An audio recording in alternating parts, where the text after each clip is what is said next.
a fahimci waɗannan maratib na ilimi. Kuma muna ji yanzu kamar a Kano rigingimu da ake yi da malami da yake cewa ga wasu riwayoyi da aka samu a wajen ahlus sunna wal jama'a ake fassara su, wanda ya kawo rigingimu da tashin hankali da damuwa a wajen mutane. Kuma na ji wani audio na ƙarya da aka yawo da shi jiya ne, ana cewa Sheikh Sharif Ibrahim Sale ya yi magana. Sharif Sale ba shi wannan magana ba kuma maganarsa ba ce. Kuma ya kamata idan ana so kada mutane su zama sun yaudaru da irin waɗannan bayani, lallai a fahimci waɗannan wato levels ɗin na ilimi da kuma inda ilimi yake lalacewa.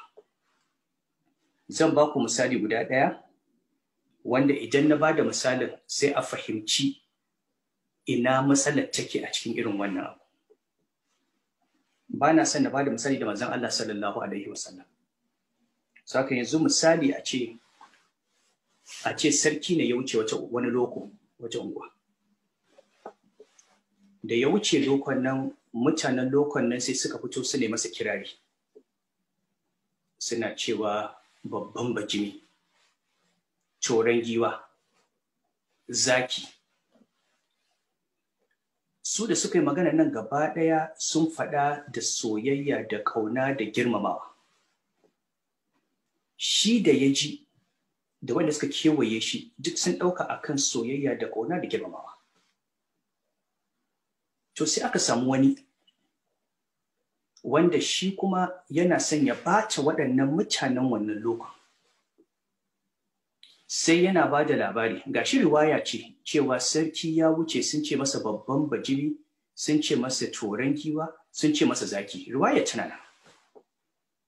Sai ce ai waɗannan mutanen saboda tsabar rashin mutunci da rashin girmama sarki, da ya wuce dabba suka dinga kiransa. Suka rasa dabbar ma da za su kira shi, sai bajimi, saniya marar hankali. Suka ɗauki zaki, naman daji wanda yake farauta, yake cin mutane, suka ce wai sarki, suka ce masa zaki. Suka ɗauki giwa, a cikin namun dajin ma ba wanda ya kai ta muni, suka ce wai shi ne wai giwa. To anan waye zagi sarki? Wanda ya fassara. Riwaya tana nan. Amma dirayar fa wannan fassarar da mutum ya yi, ai mummunan kwakwalwarsa da mummunan tunaninsa ya ɗauka ya fassara, saboda bai tsaya ya duba cewa mutanen nan suna son sarkin nan ko ba sa son su. Magana da suka faɗa ta girmamawa ce, sun faɗi ta da zagi, sun faɗi ta da wannan ma'anar, waɗanda suke wurin sun fahimta da wannan ma'anar. To haka idan mutum ya zo ya ce ga riwayar hadisi, in an zo wato manzalin diraya, na farko dai tukuna za a tabbatar shin wannan hadisin ma ya inganta ko bai inganta ba. Idan kuma bai inganta ba, a ina rashin ingancin yake? Za a iya cewa hadisi ne ko na ƙarya ne ma a dangana da sahabin manzon Allah sallallahu alaihi wasallam, amma ba shi yayi hadisin ba. Wani ne ya ce na karɓo daga wani, na karɓo daga wani, na karɓo daga wani, kawai ya ari sunayensu ya saka. Saboda haka sai an tabbatar da ingancin hadisi tukuna. Sannan idan hadisin nan ya inganta, wannan fassarar da kai wannan hadisin a ina ka same ta? A cikin malaman hadisi, Hafiz ibn Hajar Asqalani ko Imam Nawawi ko Al-Qadi Iyad ko a'immatu dinnan na ahlus sunna ko Imam Nawawi ko wanda yayi Tufatul Ahwadi ko Imam Al-Albani, a cikin malaman hadisi da aka sani da malaman fiqh na ahlus sunna, wane ne ya taba daukan wannan hadisin yayi masa wannan fassarar da kai masa? Dan wa'annan kalmomin ka ne ka dauka kana cewa shine ma'anar wannan hadisi. So haka wai a ce wai ai an zalunci mutum saboda riwayoyin na cikin littafi, ai ba magana ba ce. Riwayar na farko ingantacciya ce ko ba ingantacciya ba? Sannan idan ta inganta, wannan ma'anar da aka ɗauka wacce bata dace da manzon Allah sallallahu alaihi wasallam, ina aka same ta?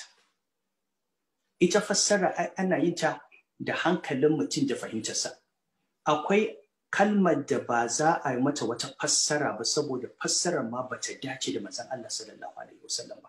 Kuma wanda ya san girman annabi ya san martabar manzon Allah sallallahu alaihi wasallam, hankalinsa ma ba zai kawo masa cewa wannan ma'anar ita ake nufi da wannan riwayar ba.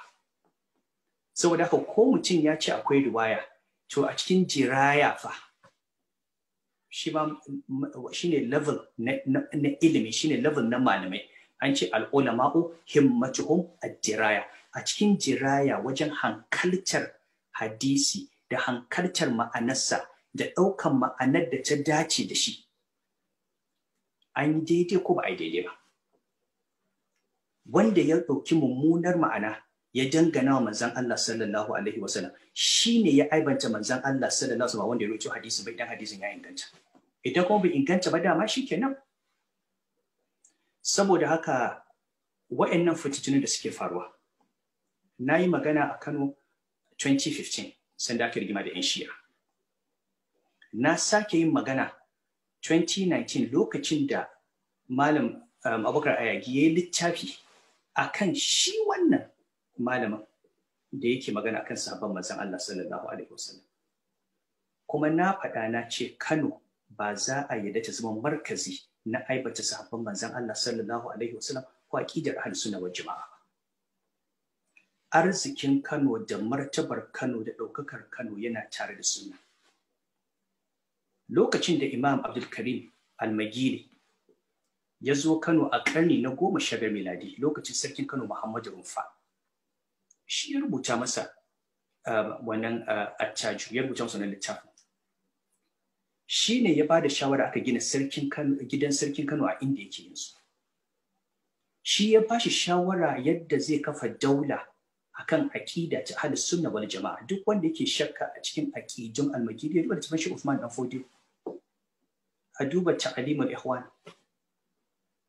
Littafi guda na Shehu dan Fodiyo, Sirajul Ikhwan, ba